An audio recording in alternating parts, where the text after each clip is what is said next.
Welcome student. Structure of coordination compound lecture number 2 मध्ये आपण discuss करणार आहोत formation of nickel tetra carbonate. So student last लेक्चरला आपण डिस्कस केलं होतं तो म्हणजे काय structure of tetra chloro nickelate -2 ion. बरोबर. तर हे स्ट्रक्चर एक्सप्लेन केलं आपण, त्याचं हायब्रिडायझेशन काढलं, त्याची मॅग्नेटिक प्रॉपर्टी काढली, त्यांची जॉमेट्री आपण कॅल्क्युलेट केली, त्यांचा कलर नेचर आपण एक्सप्लेन केलं, त्यांचा टाईप ऑफ कॉम्प्लेक्स आपल्याला इन्फॉर्मेशन मिळालं. बरोबर. तर सेम वे त्याच वेळेला आपल्याला आज डिस्कस करायचं आहे निकेल टेट्रा कार्बोनेट. याचं स्ट्रक्चर थोडंसं डिफरंट आहे आणि काय डिफरन्स आहे तो आपण डिस्कस करूया. बघा, सेम पॉईंट फर्स्ट आहे तो म्हणजे काय, in nickel tetra carbonate central element is कोण आहे nickel. It's atomic number 28 and electronic configuration is, सर्वांना माहित आहे निकेलचा atomic number 28, electronic configuration D block मध्ये आपण डिस्कस केलं, दॅट इज 3d8 आणि 4s2. याची आपण बॉक्स डायग्राम ड्रॉ जर केली, डी ऑर्बिटल आणि डी जनरेट ऑर्बिटल्स मध्ये आपण डिवाइड करतो डी ला. बरोबर. डी जनरेट ऑर्बिटल डिनोट करण्याची आवश्यकता नाही या ठिकाणी, तुम्हाला माहिती आहे सर्व. 8 इलेक्ट्रॉन्स आहेत, 1 2 3 4 5. According to Hund's rule, pairing of electron does not takes place until all degenerate orbitals are singly filled. Pairing करता येणार नाही जोपर्यंत हे सिंगल ऑर्बिटल सिंगल फिट झालेले नाही. बरोबर. आता फिट झाले सिंगल ऑर्बिट मध्ये, आता पेअरिंग स्टार्ट करणार आपण. किती झाले, 6 7 आणि 8 आणि एस मध्ये किती आहे 2. ठीक आहे. नेक्स्ट, आता नेक्स्ट पॉइंट कोणता बघा, निकेल टेट्रा कार्बोनेट मध्ये आता आपण पाहिलं की निकेल आणि हा लिगँड जो आहे तो म्हणजे कोणता, CO जो आहे कार्बन मोनॉक्साईड, हा सर्वात व्हेरी स्ट्रॉंग फील्ड लिगँड आहे.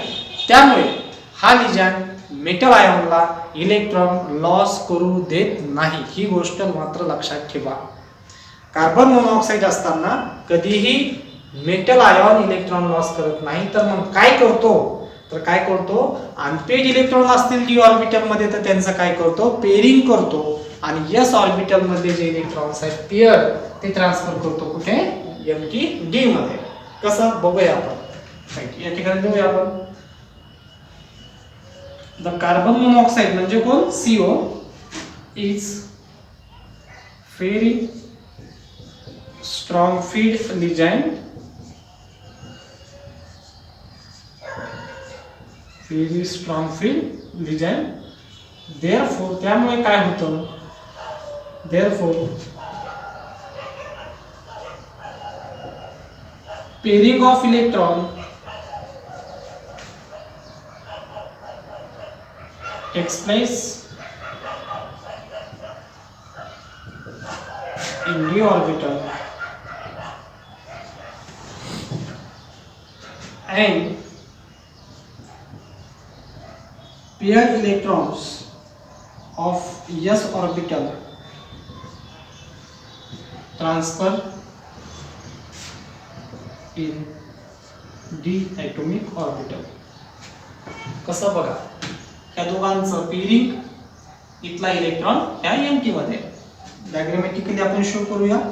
निकेल ॲटॉमिक नंबर आहे 28, आर्गॉन 3d8 चा आता 10 होईल आणि 4s काय होईल 0. 1 2 3 4 and 5. बघा, पहिला पेयर, सेकंड नंबरचा पेयर, थर्ड नंबरचा पेयर आणि हे दोघं, हा इथला इथे आला म्हणजे काय होणार, स्पिन अपोजिट होऊन पेयर आणि हा इथला पेयर इथे आला पेयर. म्हणजे ऑर्बिटल किती झाला, एम्प्टी. ठीक आहे. नेक्स्ट पॉइंट कोणता बघा आता, यानंतर third point, the coordination number in complex is, किती बरं coordination number 4. Therefore we require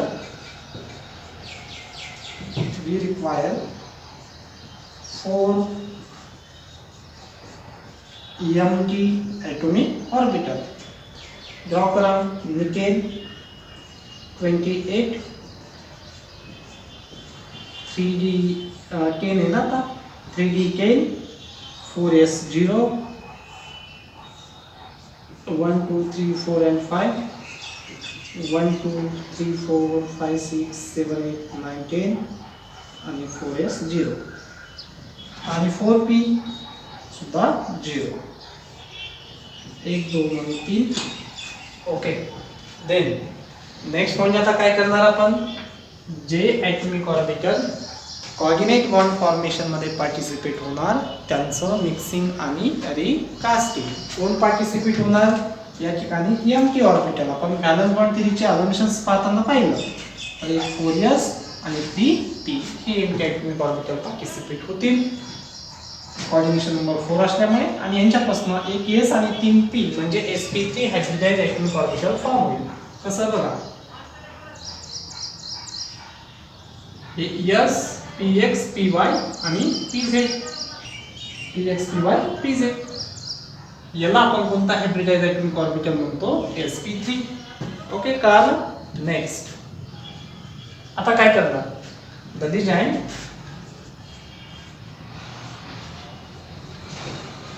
donate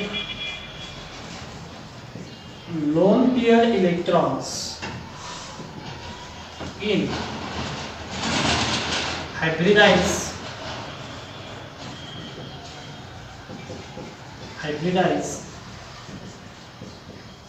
empty atomic orbital. कसं शो करूया आपण, हे हायब्रिडाइज्ड ॲटॉमिक ऑर्बिटल 4 1 2 3 4.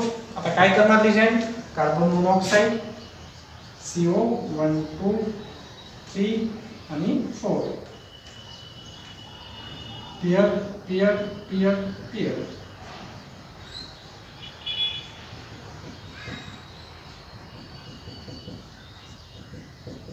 ठीक आहे. फॉर्म झाला कॉम्प्लेक्स. निकेलच्या ह्या ॲटॉमिक ऑर्बिटल मध्ये कार्बन मोनॉक्साइडनं लोन पेयर इलेक्ट्रॉन डोनेट केले. स्ट्रक्चर कसं होईल या कॉम्प्लेक्सचं बघा, सेंट्रल एलिमेंट आहे निकेल. कोऑर्डिनेशन नंबर बघा आता किती आहे, 4 CO CO CO आणि CO. जॉमेट्री जर ड्रॉ केली आपण, हायब्रिडायझेशन येते आपलं sp3. जॉमेट्री येते टेट्राहेड्रॉन. ठीक आहे. आता 1 बाय 1 पॉइंट्स आपण इथं गिरवत करूया. फर्स्ट पॉइंट आहे MCQs. तुम्हाला MCQ मध्ये एक्झाम मध्ये तुम्हाला विचारू शकतात MCQचे क्वेश्चन मध्ये, हायब्रिडायझेशन काय काय काय ॲटॉमिक ऑर्बिटल मिक्स केला, हायब्रिडायझेशन डेफिनेशन माहिती आपल्याला, दॅट इज sp3. जॉमेट्री काय, हायब्रिडायझेशन sp3 असेल तर आपण पाहिलं that is tetrahedron. Third high spin complex आहे का लो स्पिन आहे का बघा, अनपेड इलेक्ट्रॉन असतील तर आपण त्याला हाय स्पिन म्हणतो, पण नाही आहे म्हणजे कसा लो स्पिन कॉम्प्लेक्स म्हणजे पेरिंग झाली त्यामुळे. किंवा लो स्पिन आणि रिजन स्ट्रॉंग फील्ड असल्यामुळे कोणता कॉम्प्लेक्स म्हणतो आपण त्याला, low spin strong field complex. Okay. Next magnetic nature, unpaired electron central metal आयनकडे आहे का बघा, आहे का, नाही म्हणजे कसं आहे, डायमॅग्नेटिक.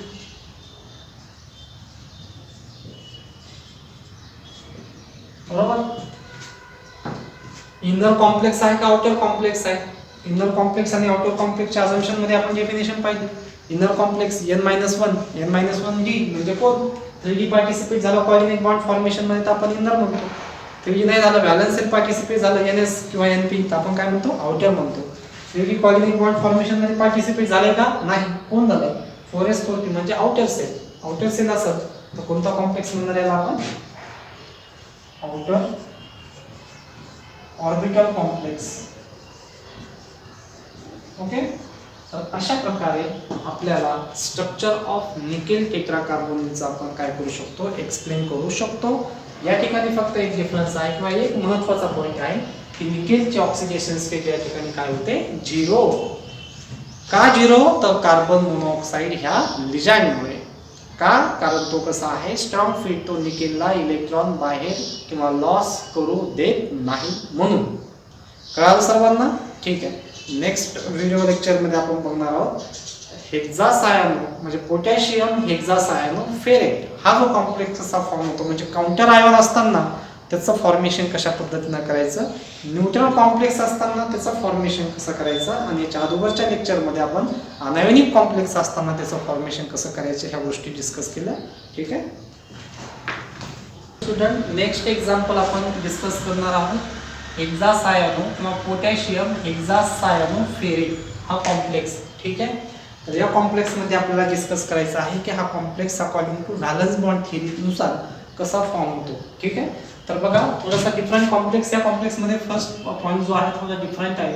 तो म्हणजे काय, फर्स्ट या कॉम्प्लेक्सला आयोनिक कॉम्प्लेक्समध्ये पहिल्यांदा काय करायचं, कन्वर्ट करून घ्यायचं. ते कसं कन्वर्ट करणार आपण बघा, दॅट इज याचं आयोनायझेशन केलं म्हणजे सॉल्व्हंट, पोलार सॉल्व्हंटमध्ये आपण याला डिझॉल्व्ह केलं, बरोबर. आणि डिझॉल्व्ह केल्यानंतर याचं काय होतं, आयोनायझेशन 4K+ हा आयॉन, आणि सेकंड नंबरचा जो आयॉन आहे तो म्हणजे Fe Cl टेकन 6 टाइम -4 हा कॉम्प्लेक्स. आणि आपल्याला या अशा प्रकारच्या कॉम्प्लेक्सचं हायब्रिडायझेशन, स्ट्रक्चर, व्हॅलन्स बॉन्ड थिअरीनुसार कसं एक्सप्लेन करायचं आपल्याला माहित आहे. म्हणजे या ठिकाणी तुम्हाला काउंटर आयॉनचं कन्सिडरेशन स्ट्रक्चर ऑफ कोऑर्डिनेशन कंपाऊंडमध्ये कन्सिडर करणार नाही, कारण आपलं मेन पॉईंट आहे, आपला मेन एम आहे तो म्हणजे स्ट्रक्चर ऑफ कॉम्प्लेक्स आयॉन किंवा कॉम्प्लेक्स कंपाऊंड. त्याच्यामध्ये कॉम्प्लेक्स कंपाऊंड कोणता आहे, हा. ठीक आहे, मग एक्सप्लेन करूया आपण. फर्स्ट पॉईंट आता बघा, central element, the complex central element is कोण आहे central element, ferrous. It's atomic number हे पण माहिती आहे तुम्हाला 26 and ground state electronic configuration is. त्याचं ग्राउंड स्टेटला इलेक्ट्रॉनिक कॉन्फिगरेशन काय, तर फेरस आहे, फेरसचा ॲटॉमिक नंबर 26 आहे, इलेक्ट्रॉनिक कॉन्फिगरेशन आहे आर्गॉन 3d6 आणि 4s2. तिथे 1 2 3 4 आणि 5 पीबीटीमध्ये पाहिलं आपण, आणि 4s मध्ये यांची 6 इलेक्ट्रॉन आहे, 5 आणि 6, आणि एस मध्ये काय आहे, पीएल. ठीक आहे, नेक्स्ट आता ऑक्सिडेशन स्टेट कॉम्प्लेक्स मध्ये म्हणजे ह्या फेरसनं कॉम्प्लेक्स फॉर्मेशनच्या वेळेस स्वतःचे किती इलेक्ट्रॉन काय केले, लॉस केले. बघा फेरसचे ऑक्सिडेशन स्टेट काढायचे असेल आपल्याला तर कसं काढतो आपण, इथे जोया आपण सेकंड नंबरचा पॉईंट. द ऑक्सिडेशन स्टेट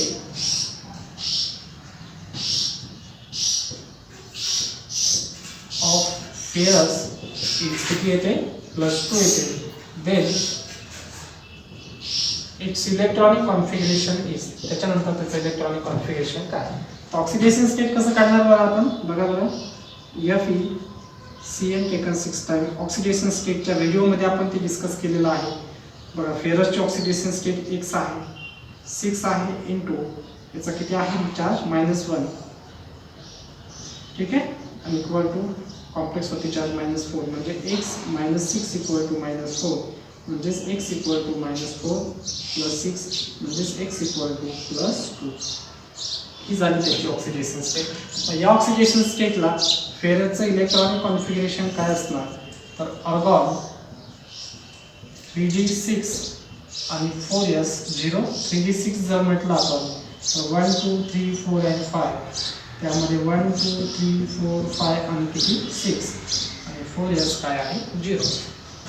ठीक आहे, त्यानंतर आता हा जो कॉम्प्लेक्स आहे तो कॉम्प्लेक्स म्हणजे कोणता, हा कॉम्प्लेक्स मध्ये Cl हा कसा स्ट्रॉंग फील्ड लिगँड आहे, आणि Cl जर स्ट्रॉंग फील्ड लिगँड असेल तर pairing takes place in the orbital. म्हणजे या ठिकाणी आपण नेक्स्ट पॉईंट थर्ड नंबरचा पॉईंट घेऊ शकतो. तर Cl मायनस म्हणजे कार्बन मोनॉक्साईड नंतरच नंबर आहे त्याचा, Cl- इज कसा आहे, strong field ligand, strong field ligand. Therefore pairing takes place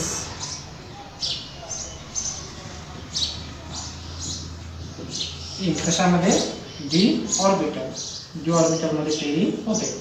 pairing करूया आपण बघा. फेरस Fe+2 आर्गॉन 3d किती आहे 6 आहे आणि त्याची पेरिंग करायची आपल्याला 1 2 3 4 आणि 5.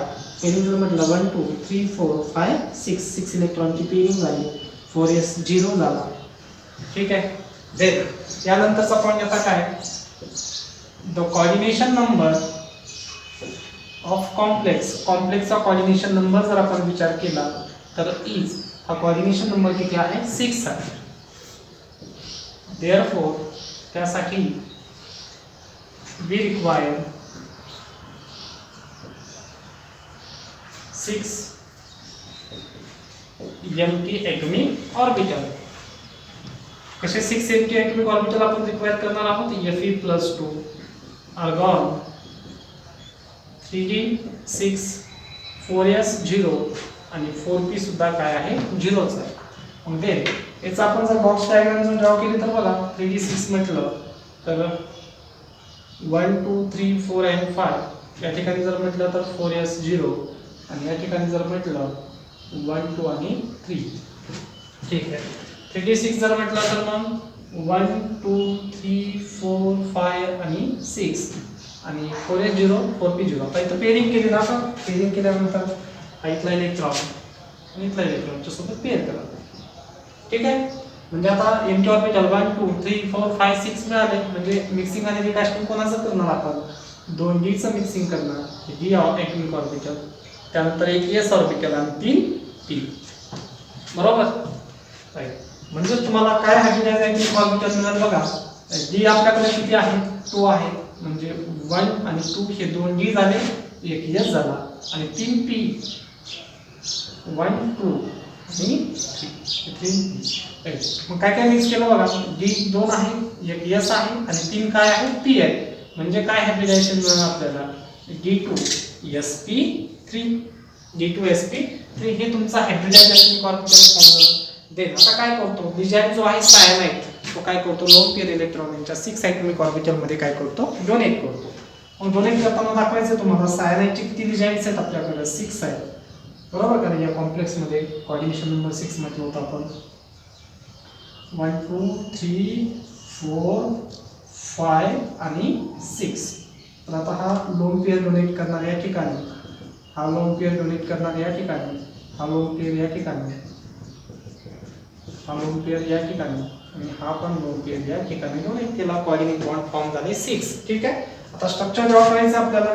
स्ट्रक्चर मध्ये सेंट्रल एलिमेंट जो आहे तो फेरस आहे 1 2 3 4 5 आणि 6. मग हा सेंट्रल एलिमेंट फेरस आहे, त्याच्यावरती -4 चार्ज आहे आणि 6 सराउंडिंग मध्ये काय आहे Cn